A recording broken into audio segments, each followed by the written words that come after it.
$16.5 million, third highest gate in UFC history.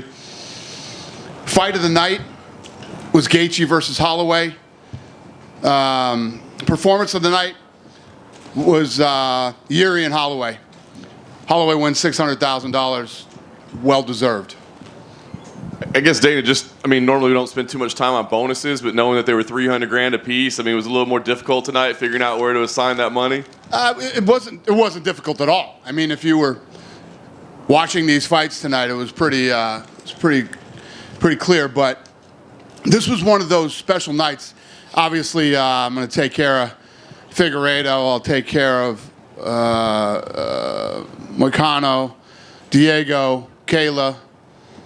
Take care of those guys too. We're gonna make sure everybody leaves here in a good mood and feeling like they got what they deserved. Nice. Well, you set out to make this the greatest night in combat sports history. I did. We're the bells and whistles guys. We do all the, and then once the show starts, it's out of our hands and it's up to them. And when you have a night that looks like the greatest night ever in combat sports on paper, and then absolutely fucking delivers, it's the best.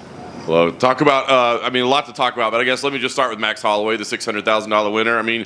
He's outside right now on the phone with Justin Gaethje right now. We were talking to Gaethje on the phone when Holloway walked out, and they're both talking on the phone right now, and fucking Holloway is walking. Holloway is walking.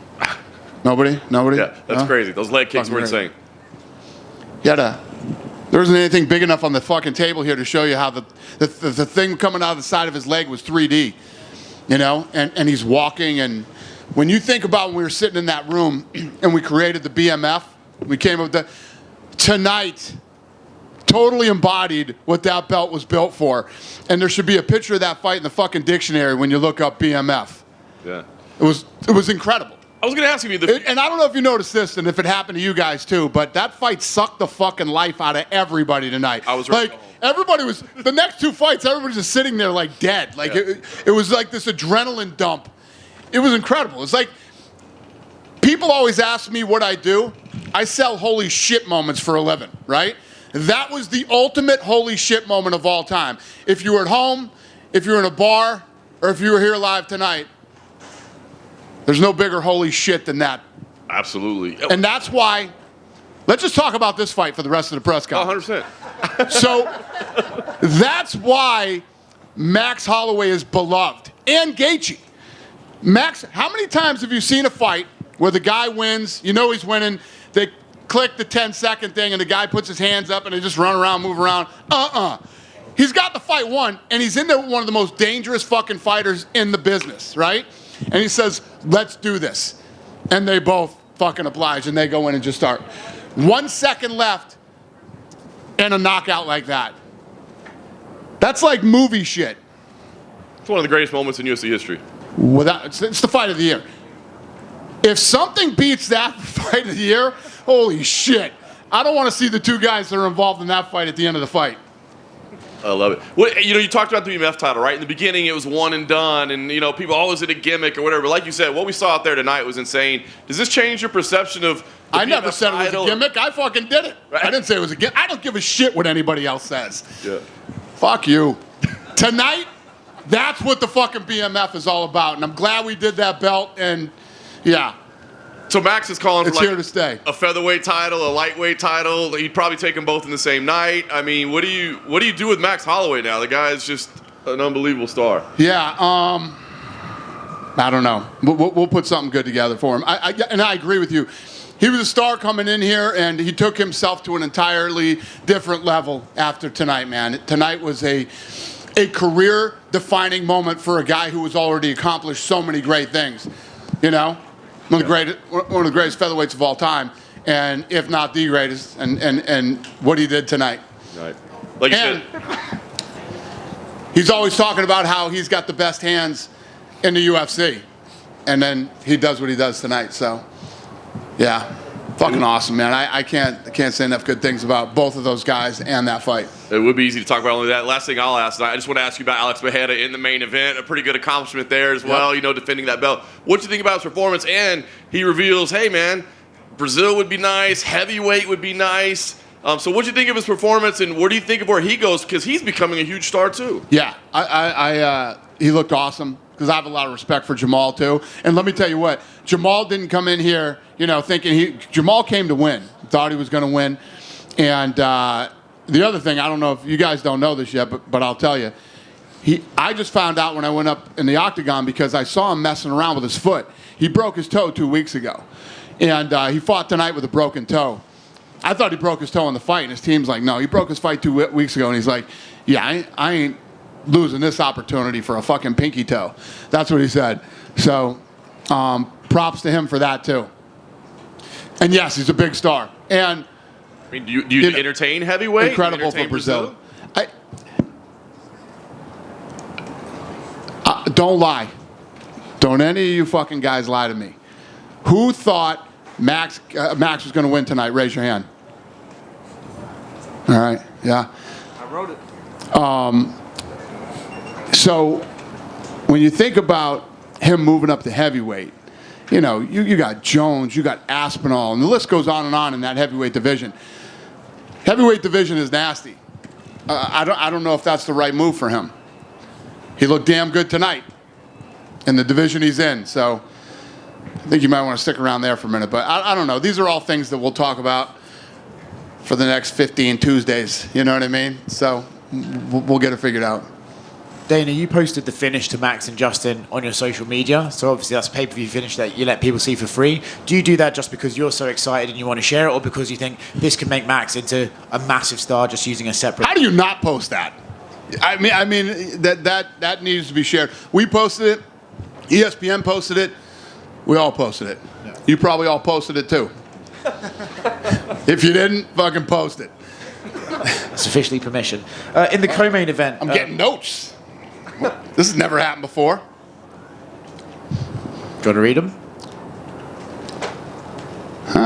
June 1st, Newark, New Jersey pay-per-view. Main event, Islam versus Poirier. Let's go. Co-main event, 5 rounds, Strickland versus Costa. That's a bang. June 29th. Conor versus Chandler. 5 rounds, 170 pounds. Who's got the next question? I'll take it. Dana, thank you for just dropping that little nugget on us. The Conor Chandler fight, obviously a fight that's been in the works for ages. I know you've been working on it for ages. What finally got it across the line, and how exciting is it to finally get Conor back in the octagon? Well, it's not that we've been working on it for ages. There's all kinds of things that go on behind the scenes. It's all about timing.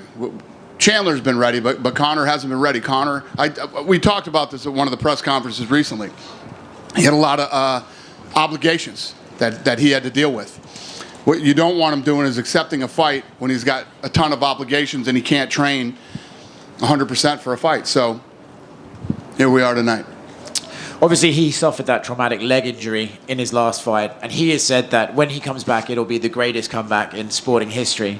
If he was to come back and win that fight, would it be one of the best comebacks, considering the injury he suffered? Well, I think when you look at that injury, it's happened in UFC. We just saw Chris Weidman come back. Anderson came back from it. You've seen it in football. It's probably one of the nastiest injuries that you could possibly get, For some reason, you see guys with broken arms all the time and stuff like that happens. It's hard for us as humans to wrap our brain around that bone breaking. That's just it's a nasty injury. And it's a rough recovery, too. It's a really rough recovery. I mean, any of you guys that saw, who's the football guy that did it? Rogers. Huh? Rogers. Bunch of football fans in here, huh? Whatever his fucking name is. Anyway, if you saw the piece that they did on him trying to recover from that injury, it's pretty nasty. Alex Smith. Huh? Yeah, that was it, right? Alex Smith. Alex Smith? Yeah. Okay. Whoever, it was fucking nasty. Yeah, go ahead, sir. Here in the back. Want to talk to you about one of the most savage moments I've ever witnessed in my life. That moment where Pereira just moves Herb Dean away without even looking at him. He didn't even take his eyes off Jamal Hill. What did you think about that insane moment? And Yeah. 10 seconds later, knocking him out, of course. Oh, yeah. Oh, yeah. I see what you're saying. I thought you were talking about what he did after he knocked him out. Yeah. So, well, you left the part out. He got hit in the groin. He tried to stay. He's like, and then knocks him out. Yeah, I agree with you, sir. That was incredibly gangster. Congratulations on an absolutely amazing event. Thank you. I appreciate it. Dana White back here. Yes. So as a fan, in a fan perspective, what meant most to you, and what did you like most? UFC 100, 200, or 300? 300's tough to top. You know what I mean? Obviously, hitting 100 was Lorenzo and I in the old days, we used to do 5 shows a year, right? I remember. So when you think about, we always knew we wanted to do more events.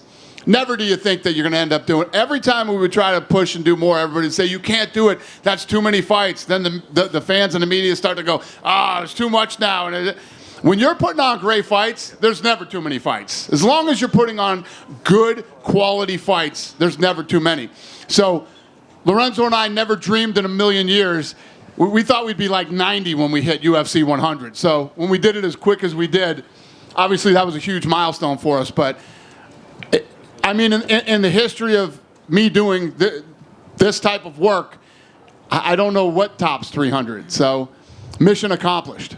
And from a promoter standpoint, do you ever just take a look back and say, okay, when I first became the president of the company, when we first purchased the company, did you ever fathom that you would get to 300 events? And did you ever give yourself your own flowers for what you have accomplished and what you have done for the sport? Every single major promotion fell by the wayside, especially the ones that were bigger at the time, maybe Pride. But, do you ever give yourself your flowers and give yourself a pat on the back for what you have done for the sport and just take a look back? And I say this all the time. I have no rearview mirrors in life. I just keep looking forward, and I'm always thinking about how much bigger it can be and what else we need to do. And I don't ever think about that stuff. Obviously, I'm very happy with what we've accomplished, and me and my team. And I think that every year that we keep beating what we did last year and we keep becoming more successful, me and my team become closer and stronger every year. And that's a very scary thing. And one more question from me. Mark Coleman, obviously with the BMF title, he's now a hero in not just wrestling and the MMA community, but hero across the world. He's a superhero. I love him. So do you plan on continuing the relationship with him, especially because what he have done for the sport and part of that generation to help build the sport to what it is today? Nah, not that he just did what he did. I'm going to fucking kick him to the curb and never talk to him again. Nah, I'm done with Mark Coleman.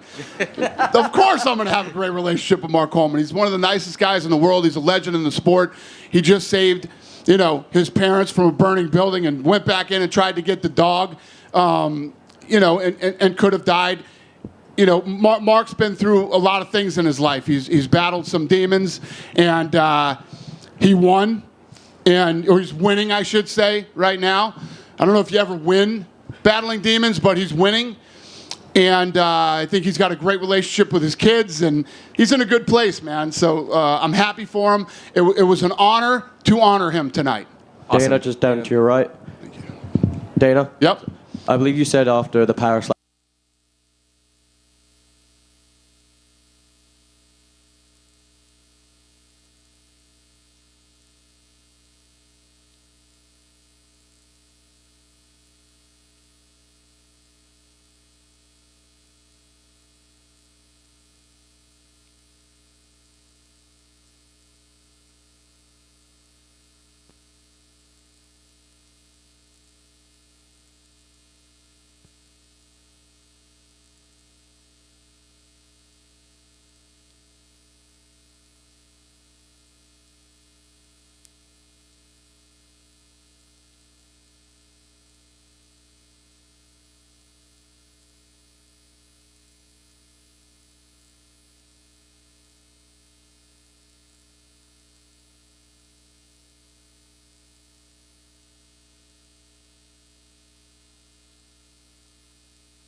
He's easy to deal with, and we're back. Yeah, Conor's always been easy to deal with. He's a smart dude, and Conor is a die-hard UFC guy and will be till he retires and beyond. I believe Ian Gary said him and Colby have agreed to fight. Would that be a good fight for that Conor McGregor card? I don't know. We'll figure that out on many Tuesdays over the next several weeks. That's all the fights that I have for you now, the ones that I just announced. And just wondering if you saw Amanda Nunes' reaction to I it. did. I like it. I thought she retired too soon anyway. I like that she's intrigued by this fight. I love it. And I love Amanda. Amanda and I have an incredible relationship, and I think she's the GOAT in all combat sports, female. So if Kayla can get in there and win a title, it would absolutely be fun to see her come back and try to grab it again. Thank you. Thank you. Right, Dana, right kind here. of going off of that, what did you make of Kayla's performance? And on the flip side, what do you do with Holly after this performance? Yeah, she let me tell you what. So going in against a legend like Holly, right, who's got tons of time in the octagon, and I don't care what level Kayla Harrison has competed at, I guarantee you she had some serious jitters tonight. And she came in there, she performed, and she literally put it to an absolute legend in all of combat sports. So obviously a big night for her and a big win. And I would love to see Holly retire. Cyborg also tweeted that she wants the winner of Amanda. And Yeah. in the co-main event, did you see Yan Xiaonan? Looked like she got choked out at the end of the first round, and then she still got up. And She definitely did. Yeah, I mean, she was. I mean, another gangster fight. Those two. The problem for those two was the fight that was before it.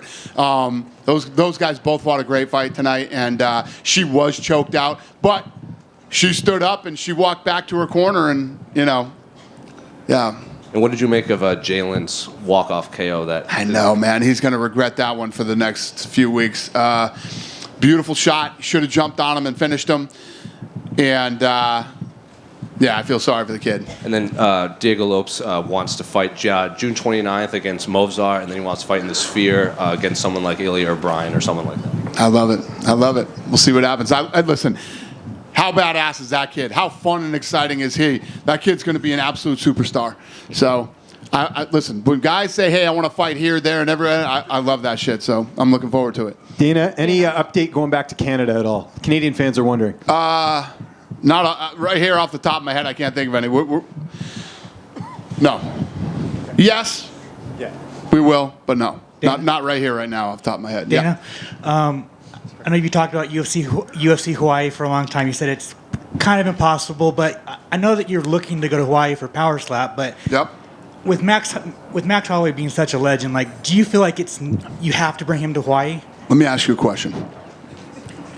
I have, how many employees do we have now? 550? You think all 550 of my employees don't want to go to fucking Hawaii and do a fight? Believe me, we do. I want to go to Hawaii. Hawaii has been good to this company and to this sport for a very long time. Max Holloway is an I mean, we're talking tonight. The kid went to a whole nother level tonight, and he was already a superstar. They don't have the infrastructure for a fight over there. Just, we can't do it. Even if it's just like a little fight night, a cramped little Apex event like in Hawaii, like, wouldn't the atmosphere just be off the wall for Max Holloway? Yeah, but there's more to it than that. There's more to it than just going and doing a little. You're not going to go to Hawaii and do an Apex fight night. You know what I mean? Bellator. Might as well fucking stay here and let them fly over here, and it doesn't make sense. I got it. What were you going to say? I was going to say Bellator has had Hawaii events. Bellator could put on a fucking fight in the parking lot. Dude, I can't even believe you just said that. PF Bellator could. You know PF Bellator was here on Friday. Did anybody know that? You're the media guys. I didn't know till fucking Friday. They were selling tickets, buy two, get two free. I'm not busting on them. That's a fucking fact. They put out a memo, buy two, get two free. You're having a bad fucking week if those are the memos you're putting out. Hey, Dana. There were more people in my fucking green room tonight than there were at the fight. finally, Bo Nickel, what do you think of his performance? Incredible. Looked great. The thing you got to understand about that kid, he's 5-0. Fought a guy with 15 fights, and he went out there. He was a fucking 2001 favorite and looked like it. You know what I mean? He's got a lot of pressure on him right now. He's got, all these expectations, and I think that some of the people feel like he's getting, this preferential treatment. No, we believe in the kid. We think that he's going to be a stud, and we think he's going to be a star. So he's handling this pressure really, really well. You know what I mean? He's got the type of pressure on him that after he wins against the guy who has 15 fights and he has 5, and he finishes them, he says, thumbs down. I said, kid, you got to stop putting that kind of pressure on yourself. You just come out and do what you do. Just keep fucking doing what you do. Keep winning. You look great. Block out all this fucking bullshit and noise and yes. Going back to Amanda and Kayla, would you ever consider doing that fight as a BMF title fight for women? Well, if they did it, it would be for the belt. It would be for the championship. But neither of them hold a title right now, so. Well, they won't fight right now. I think what Amanda was saying, interesting. Let's see how this plays out. If she wins the belt, then maybe I come back. That's what I read from it. I don't think she was saying, hey, let's BMF this. I think she wants to come back and maybe see if she can regain her title. And then it's one of those things. And she's brilliant. She's brilliant for this because she's already looked at as the GOAT, right? And then you have this scary new woman that comes in and she destroys Holly Holm. Can she win the title? Can she get through Pena and Raquel? And if she does, for her to come back again and then possibly win this fight, it's impossible to deny her. Right. And there was also a moment where Armin, it looked like he was punching somebody in the crowd during his walkout. Yeah, you might not want to hang over the things and grab people when they're walking out. These guys are all fucking piped up and whatever, and I'm sure we're probably going to get sued. We'll deal with that on Monday, too. Thank you. All right. Dana right over here. Hi. Dana in the back. Yep, wherever you are. I see you. Yeah, there you go. Jiri Prochazka with a big pop from the crowd and got back in the win column. Obviously, he's still highly ranked. Can you talk a little bit about what your plans may be for him going forward? I have no clue. You know what? I feel bad for those two. That was the fight of the night until the BMF fight happened. That was another. Let's talk about that fight. Thank you, sir. These poor kids. They went out there and fucking went to war, man. Rakic looked incredible. He was picking them apart. Prochazka comes back and wins the fight. Place is going crazy. Unbelievable fight. That was fight of the night until the insanity happened, for the BMF. So, yes, both those guys looked incredible. They both came out and laid it all out. And I'm happy for Prochazka. He's an absolute set. Plus, talk about leg kicks. His leg was done. He was done. And he pulls out the win in that fight. Real quick on Zhang Weili. Obviously, she's been on a roll for quite a while now. We know there was a China event that got rescheduled. Is there a possibility we could bring her back to China for an event, or do you see her maybe in the U.S. still? I have no idea. We're working on a bunch of other places that we're going to go this year. I don't know if China is on the schedule yet or not. We're still kind of mapping out the end of the year. Thank you. Dana, over here. Yep. Now that Conor and Chandler's official, was there any talk about showing like a graphic or video in front of the arena with the fans, or was that too last minute? Yeah, no. That's all internet bullshit. Internet bullshit. And obviously, Aljamain Sterling made his featherweight debut today against Calvin Kattar. While the fans didn't find it the most aesthetically pleasing, I want to just get your thoughts on his debut at 145 pounds. Anytime you move up weight and you win, especially against a tough guy like Calvin, and I thought that... Here's what I will say about Aljo. I thought that he made Calvin look slow, Not a fan favorite on UFC 300, but moving up in weight and taking on a tough, gritty guy like Calvin is always a good win. And speaking of fan favorites on UFC 300, I know you've been a part of many great fights and moments. Where do you rank those final 10 seconds between Max Holloway and Justin Gaethje amongst the moments you've seen in person? The whole fight, let alone the 10 seconds. But the last 10 seconds is the type of Arturo Gatti shit that I always talk about that fight fans love. There's a reason that people love Gaethje and Holloway the way that they do, and that's it right there. When you're a fight fan, that's like a dream. Two guys like that squaring off and facing each other. Broken nose, fucking eye pokes, legs all busted up. Guys way out in head. There's no denying you sit there and go, Holloway won this fight. He says, let's do it. Let's go right in the middle. And they both do it. You'll see a lot of guys that'll go, oh, we're going to go right in the middle. We're going to do this. And then the fight starts and maybe not. Right? And there's a lot of guys that try to do come on, let's go do this. When you have two savages like those two that go out and just do it, it's just, you couldn't script that. If you saw it in a movie, you'd call bullshit on it. Last one for me. I see you're wearing the UFC PI Mexico shirt. They just announced the UFC Academy over there with 19 athletes from Mexico and Latin America representing. So how big is that for the next step of continued growth in MMA out there in Mexico and Latin America? Yeah, it went really well down there. The combine that they did, and basically the team that worked down there in the combine came back and told me, holy shit, wait till you see what's going to happen down here in the next couple of years, which I already knew. Yeah, it's incredible. I'm really looking forward to the future with Mexico. Dana, Thank you. You talk a little bit about that last 10 seconds with Justin and Max. We saw a little bit of that with Jim Miller and Bobby Green, and Jim Miller obviously didn't get it done tonight, but this historic streak of 100, 200, 300, how impressive is his longevity and what he did tonight? Yeah, great point. Great point. And again, two more Warriors that went out tonight and just went for it. And yeah, he was on a bad receiving end of that Bobby Green fight. I just saw a picture of him in the hospital right now. His face is not good. Yeah, there's going to be some people that are sore over the next couple of weeks, man. Everybody showed up tonight. And I talked to Islam Makhachev a few weeks ago, and he was very adamant. He just wanted to fight June 1st. He didn't care who. Did you have the Poirier fight done coming into tonight, or was there a possibility if one of these lightweight fights went smooth and those guys wanted to turn around, were they in the running? There were a couple other options, yeah. We were looking at other people, too. Okay. And I appreciate you dropping PFL Tour. I actually coined that one. So. Yeah, thank you. Dana, to your right. Yeah.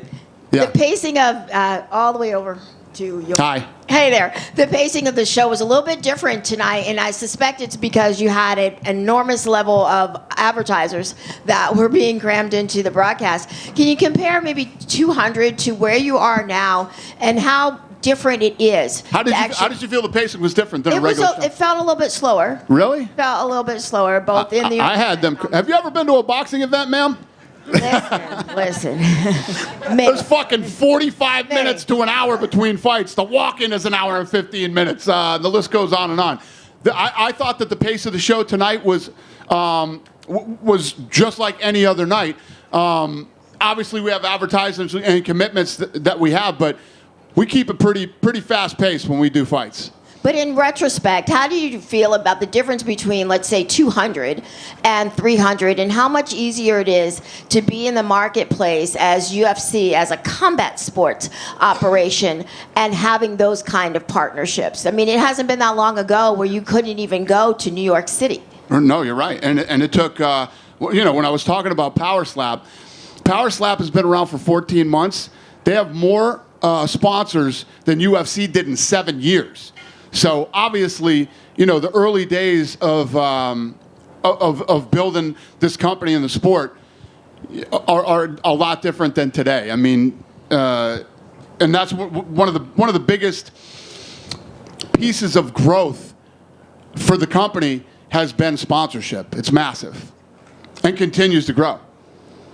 Just one more for me. So we're talking about having UFC in the Sphere for Mexican Independence Day weekend. Recently, Matchroom has floated the idea of perhaps bringing Katie Taylor and Amanda Serrano as a rematch into the Sphere, maybe as early as June. How did you feel about that? And I know that it's been a big deal to be the first combat sports operation to go into the Sphere. I love Eddie Hearn.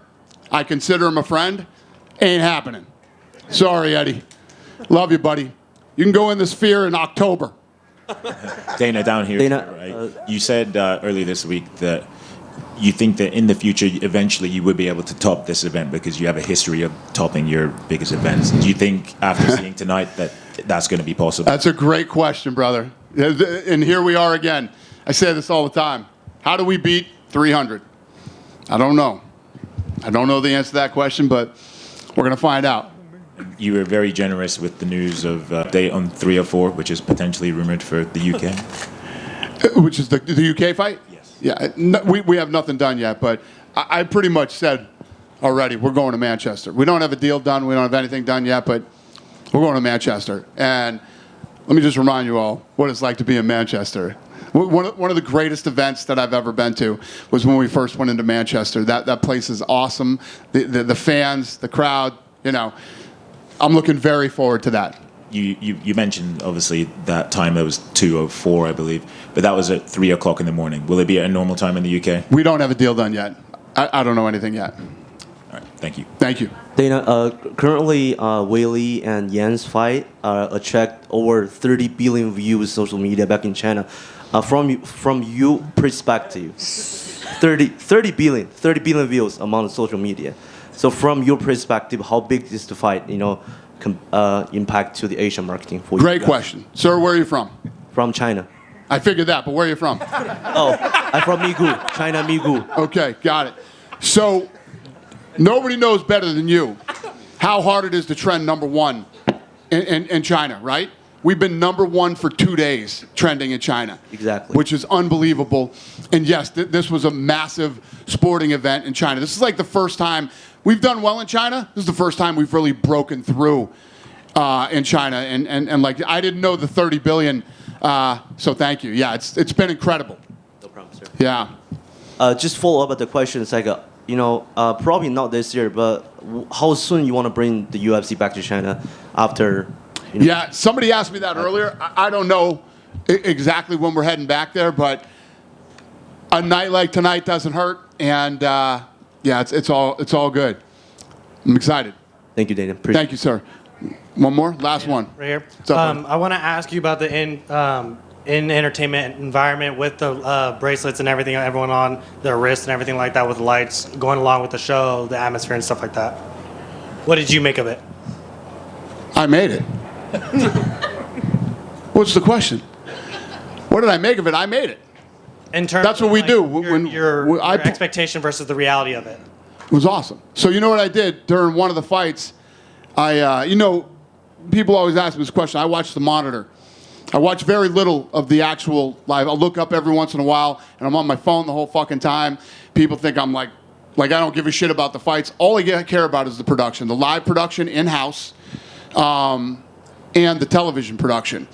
So tonight, I left during one of the fights and came back to my green room and watched it. We have a big screen back there, and I watched it on TV. And with the lights and all, it was incredible. It looked incredible on TV. Just like I always say about Power Slap and obviously UFC, the production is incredibly important to me. It's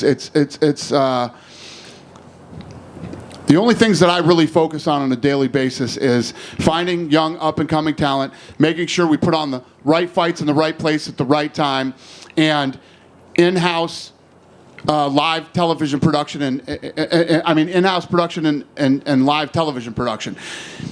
That's what I focus on literally every day in the office, and other little bullshit here and there, but that's my main focus. So when we have an event like tonight, and you look at young talent that's on the card tonight, how they performed, how the thing looked in-house and how it felt, the energy and the buzz, and how it looked on television, right? And then you look at the fights that delivered tonight. You couldn't have a bigger fucking home run than tonight. So I hope I answered your question. You did. And a quick follow-up about Dreykus. He was seen in the crowd and everything like that. Do you have any plans on where you're going to have him, who he's going to fight, if it's going to be Izzy or the winner of Whitaker, Chimaev, anything like that? We're working on it. Thank you. Thank you. Thanks, everybody. Have a great night.